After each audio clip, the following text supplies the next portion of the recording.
And we are live here from the Educa Fair's international stage behind us, as you can see. And next to me, I have the pleasure of having one of my old teachers. Marjo Somari is here with me. Marjo is working as a senior special advisor at Education Finland. Mario, what a coincidence. So happy to see you after almost 2 decades. Oh no, let's not talk about that. But it was a really nice surprise. Yes, you are a familiar face. Now you have a new role. First of all, tell us a little bit about what Education Finland is. What is the role? It's a special cluster governmental organization under the Ministry of Education and Culture. Tell us a little bit about where it belongs in the Finnish society and governmental education and ecosystem. Yeah. And then we look at what you do and what interesting initiatives you have. And of course, Marjo was just here a while back moderating a panel discussion on AI. So I will pick the brains of Marjo, what she thinks about AI, what's the role of AI in the Finnish education system on a global level. But let's start first, Education Finland. Yeah, Education Finland is a government-funded cluster program, and we are funded by the Ministry of Education and Culture, but we operate in the Finnish National Agency for Education, so Opetushallitus in Finnish. Mm-hmm. And what we do is we support Finnish education sector service and solution providers when they want to go to international markets. So education export is our line of business, so to say. Right. And Marjo, you are a familiar person with internationalism and export. You are an intercultural communication trainer. You have been, so you have that role in you. Tell us a little bit about the initiatives that Education Finland is running and how export of education, the good work that you're doing in education. So we all know Finnish education has a very high reputation internationally. A very positive brand. Yes, it is, and it's easy to work with a brand or a product that is so good. So what we try to do is we try to channel the interest that there is towards Finnish education to the service providers who are able to help international clients. So we have as our members over 120 companies or organizations, varying from edtech operators to higher education institutions, and they all have a product or a service that is meant for the international audience. Mm-hmm. So what we do is provide them with visibility. So we, for example, go to trade fairs, educational events under the umbrella of Education Finland. Then we provide our members with information. We have training programs for them, or just provide them with market information together with other Team Finland operators. Mm-hmm. Do you have any success stories to tell us about the companies, the services, the products that you help go into the international market? We have several. And we can't, of course, take credit for all. They Sure. do their marketing themselves, and they do. Maybe you play at least a role in their internationalization and supporting them. Exactly. So if we take, for example, the field of AI and educational technology, in the panel earlier we had 4 companies who all are operating with a product or service that uses AI, or they focus on supporting teachers in adapting AI. So, for example, we had Educa, which is one of the most widely used digital learning platforms in Finland. Finnish, it's for math, exactly. Finns know it by the name of Ville, but internationally they market as Educa. And Educa has been recognized by UNESCO, by UNICEF. They've received several international awards for the product that they have. Planet was another example that was in the panel. So we have several members who are working with digital platforms that have been recognized internationally by different organizations. Mm-hmm. You talked about the panel you just moderated. What lessons learned you personally, or the audience who attended here in the international stage of Educa can take from this discussion? Was something new to you that you you would like to share with our viewers? I think what was really encouraging is that in the panel and also in yesterday's panel, what we kind of the conclusion that we came to was that yes, we have AI, but the agency is still with the teachers. It's still with humans. So humans are the ones who are monitoring AI, who are deciding how to use AI, who are regulating AI. So AI doesn't mean that there will be no need for teachers. It just means that teachers have an extra tool that they can use at their disposal. Yes. Yes. What do you think personally? Because we come from a little bit different generation, and perhaps I'm a mother now of a 9-year-old boy who is really born in this world, completely digital native, and now AI is coming. We bring, I think, perhaps the traditional world of traditional literacy skills like reading and writing and presenting and being with people. What are the perils, or what is the balance between sort of this new world that we are entering, we have entered already, and also comparing with our traditional, very human skills that are needed for our human civilization? Do you see any perils, or is it that we will have the wisdom and teachers will have the wisdom and everything will go as planned? Do you see anything that could go wrong? For sure, there are perils, and I think we also have the research that shows that there are perils. And I think many of them actually have to do with social media and the way AI is incorporated into social media, and the kind of the possible toxic effects of algorithms that are polarizing the discussion. So for sure there are perils, and we need to be aware of that. And actually, for that reason, the Finnish National Agency for Education is currently preparing a recommendation on the use of AI.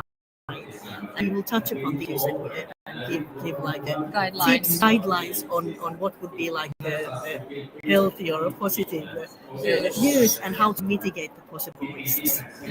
So for sure, that's as a mother of a 14-year-old, I think we can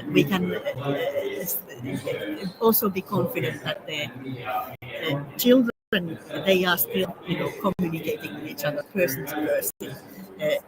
It's not the end of human communication just to have be on social media. So it's just a kind of a fallacy that we get because we follow things on social media. I think that one of the keynote speakers earlier today was talking about this today, that we have this, I think it was a digital, what was his I can't remember the name, he was using like a phrase for that we have this like a misconception that the polarized discussion in social media is all that there is nowadays. We still have interpersonal contacts, and as long as children still have that, then we don't need to worry. Of course, as you know, as a mother and as a professional working in education and in the governmental level even, that's very hard for parents to keep the kids isolated in a way, or even control the time spent there, and to be a guide in this process. Finland is a country, apart from a great brand that it has in education, is a country well known for its nature and peace and nature and experiences in nature. Finnish people are very close to the nature, know how to lit a fire. These are really basic survival skills. There are tourists who come to Finland and they're amazed when the natural guides take them to national parks and lit a fire. They think they're MacGyvers of some sort. So Finnish society, tell us a little bit, you as a Finnish woman, knowing, being born and raised here, what is the unique things that Finland and the Finnish culture can teach us, perhaps in the international, because I believe every culture has something nice and good and inspirational to give. What do you think is the secret power of Finland and Finnish culture in education, in culture? Approach the topic how you think. What can Finland give to the world? I'm not sure it's a present we can give to the world, but I think one of the things that really somehow is typical of Finnish education is the question of trust. and it goes throughout the system.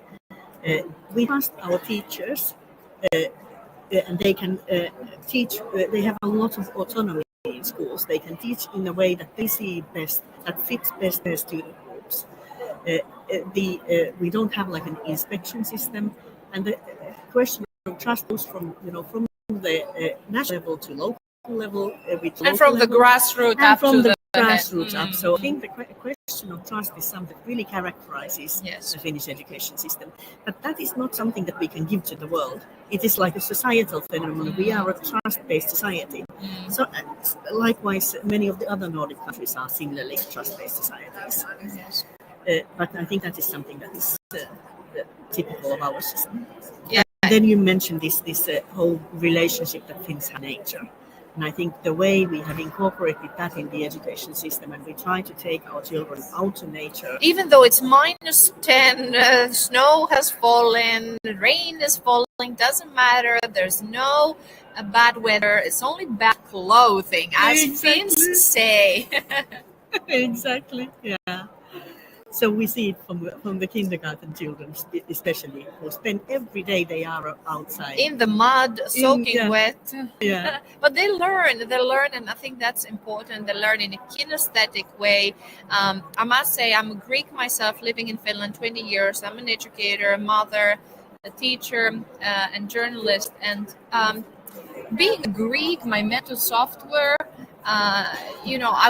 my first reaction was to tell the teachers that, are you sure? Why can you stay in this beautiful building you have with the kids? Yeah. Are you going to take them out? I said, of course we're going to take them out. Yeah. Obviously. And what is really Otherwise nice, we'll be 200 days a year indoors. Exactly. And what is really interesting, and one of the revelations that I got yesterday here at the Educa Fair, is that we often tend to think that this moving and learning outside is something that is opposite to digital learning. But we can combine the two, and that also it mitigates the risk that using digital devices might have. So a very good example is for example, my son at school, he has been doing this like a portfolio of different animals and different plants by taking pictures with his phone. So then they have this digital portfolio. They go outside, they use their mobile devices to document something that they see outside. So it doesn't need to be either or. We can find ways to combine them. Yeah, but this is important because it depends how you use the tool. If you use a knife to cut bread versus killing a person. Exactly. So if you use the tool in a good way, what it's meant to, versus a bad way. And of course, as you said, the way of combining, I think when you have the Web 3.0 and now with AI, if you stay passively and observing what is being projected to you from a screen or a mobile device, and you're passively there, immobilized, it's totally different. Where you get up yourself and with the help. So that's the tool is enabling you to go to greater extent of your human nature. Exactly. But if you're passively absorbing and using in the wrong way, I think that's how to find that balance. Exactly, that it reaches the human nature rather than becomes a bottleneck. And when we are talking about like the educational setting, the whole philosophy in Finland is that whatever technology you are using, whether it's AI or whatever technology, it needs to be pedagogically justified. So it's not the value of technology is not in itself. It can be used to enhance the teaching learning process. And that is what, because our teachers are so highly trained, they are able to consider these themselves and see how they could best work with technology. Great. Is there anything, Marjo Somari, that you would like to mention that we haven't touched upon as we're closing this live stream? I have been fascinated by one that has been popping up throughout these 2 days, and that is the concept of education for human flourishment. Human flourishment, yes. All right, you heard it. Yeah, so I think it is time that we move on from thinking of education as something that provides competencies to people, and looking at education as something that provides children with the ability to become fulfilled flourishing. So reaching the highest potential on the pyramid. So in making flourishing into the best version of yourself. Thank you, Marjo Somari from Education Finland. Check out more at education. Here is educationfinland.fi. And so happy to see you. Thank you, Marjo, for your insights. We are streaming live using OneStream Live, another great company from Finland, broadcasting to LinkedIn, Facebook, and YouTube. Thank you for tuning in and listening. Hopefully you got some insights, and I'll see you next time. Thank you.